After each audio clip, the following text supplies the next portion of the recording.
Praise the Lord. ஆண்டவரும் அருமை இரட்சகருமாகிய இயேசு கிறிஸ்துவின் நாமத்தில் நான் உங்களை வாழ்த்துகிறேன். மறுபடியுமாக கர்த்தருடைய பரிசுத்தம் உள்ள சன்னிதானத்திலிருந்து கர்த்தருடைய பரிசுத்தமான வார்த்தைகள் மூலமாய் உங்களை சந்திப்பது மிகுந்த மகிழ்ச்சி. ஆண்டவருடைய பெரிதான கிருபையினால இந்த வாரம் நாம் தியானித்து கொண்டு வருகிற காரியம் இயேசு என்கிற ராஜா. அதில் நேற்றைய தினத்தில் இயேசு ராஜாவா என்பதை பார்த்தோம். ஆம், ஆண்டவராகிய இயேசு கிறிஸ்து ராஜாதான்.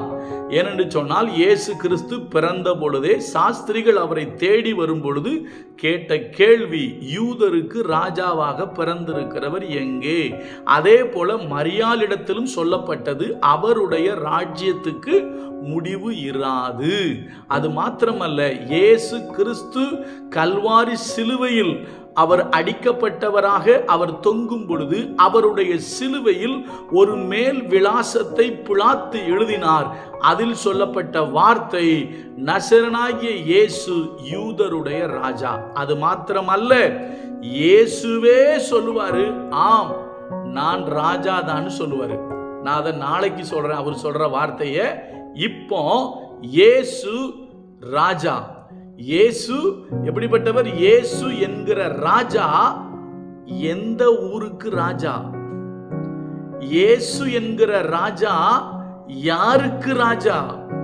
இப்ப பார்க்கலாமா? இயேசு என்கிற ராஜா எந்த ஊருக்கு ராஜா? இயேசு சொன்ன வார்த்தையை வாசிக்கட்டுமா? யோவான் எழுதின நற்செய்தி நூல்ல இயேசு தான் எங்கே ராஜாவாக இருப்பேன் என்பதை இங்கு பேசுகிறார். அவருடைய ராஜ்யத்தை பற்றி பேசுகிறார். வாசிக்கிறேன். யோவான் 18வது அதிகாரம் 36. இயேசு பிரதியுத்தரமாக, என் ராஜ்யம் இவ்வுலகத்திற்கு உரியது அல்ல. கிறிஸ்தவர்கள் மிக தெளிவாக புரிந்து கொள்ள வேண்டிய ஒரு விஷயம், இயேசு கிறிஸ்து இந்த பூமிக்கு உரிய ராஜா அல்ல. அவருடைய ராஜ்யம் இந்த பூமிக்கு உரியது அல்ல. நன்றாய் கவனியுங்கள். அழகாக எழுதப்பட்டிருக்கு. இயேசு பிரதியுத்தரமாக, என் ராஜ்யம் இவ் உலகத்திற்கு உரியது அல்ல.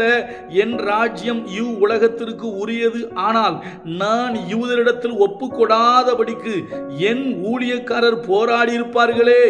இப்படி இருக்க என் ராஜ்யம் இவ்விடத்திற்கு உரியது அல்ல அல்ல.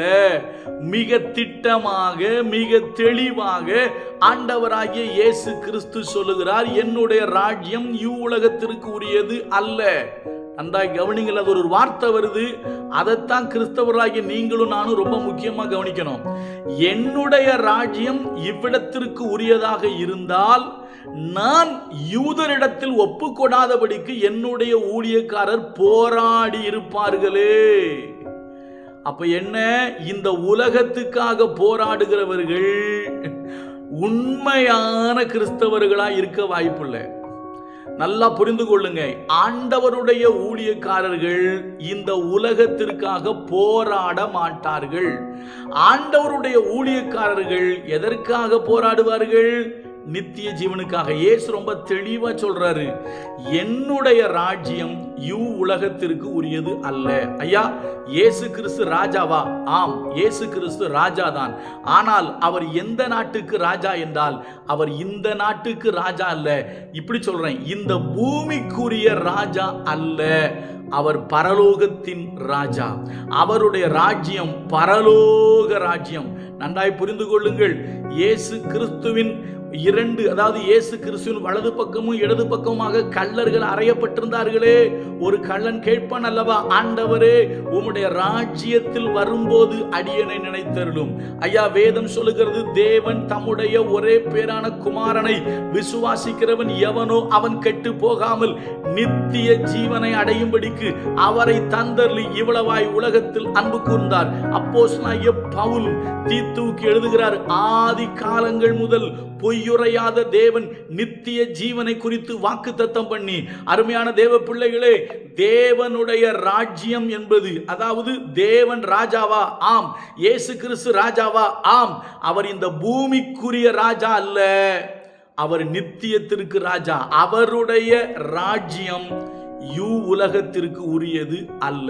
எங்கேயும் ஆண்டவர் இந்த பூமியை பற்றி நமக்கு பேசவில்லை. அதுவும் குறிப்பா புதிய ஏற்பாட்டுக்கு வரும்போது பைபிள் சொல்லுது, இம்மைக்காக மாத்திரம் நாம் கிறிஸ்துவினிடத்தில் நம்பிக்கை உள்ளவர்களாய் இருந்தால் மற்ற எல்லாரை விட நாம் பரிதபிக்கப்படத்தக்கவர்களாய் இருப்போம் என்று வேதம் சொல்லுது. அப்போ இயேசு என்கிற ராஜா எந்த ராஜ்யத்துக்கு சொந்தக்காரர் என்றால் அவர் பரலோக ராஜ்யத்திற்கு சொந்தக்காரர். இயேசு என்கிற ராஜாவுடைய ராஜ்யம் எதுவென்றால் பூமிக்குரியது அல்ல. அவருடைய ராஜ்யம் பரம ராஜ்யம். அப்போஸ்தலனாகிய பவுல் சொல்லுவார் தெரியுமா ஒரு வார்த்தை, கர்த்தர் என்னை எல்லா தீமை நின்று விடுவித்து தம்முடைய பரம ராஜ்யத்தை அடையும்படி என்னை காப்பாற்றுவார். நம்ம எல்லாரும் எங்க போனோம்? பரம ராஜ்யத்துக்கு போனோம். அப்போ ஒன்று புரிஞ்சுக்கிடுங்க, பூமிக்காக போராடாதீங்க. இன்னைக்கு சில ஊழியக்காரங்க கூட அரசியல் கட்சியில சேர்ந்துட்டு எங்கள் உரிமைக்காக போராடுகிறோம், அதுக்கு போராடுறோம், இதுக்கு போராடுறோம்னு சொல்லி பூமியில கொடி பிடிக்கிறாங்க. ஒன்று புரிஞ்சுக்கிடுங்க, எந்த அப்போஸ்தலர்களும் பூமிக்காக போராடவில்லை. இயேசு தெளிவா சொல்றாரு, என்னுடைய ராஜ்யம் இந்த பூமிக்கு உரியதாக இருந்திருந்தால் போராடி இருப்பார்கள். அவங்க ஏன் போராடல அப்படின்னா, என்னுடைய ராஜ்யம் பூமிக்கு உரியது அல்ல. அப்போ மிக தெளிவாக தேவன் உங்களோடு என்னோடு பேசுறாரு. இயேசு என்கிற ராஜா பூமிக்குரிய ராஜ்யத்தை உடையவர் அல்ல.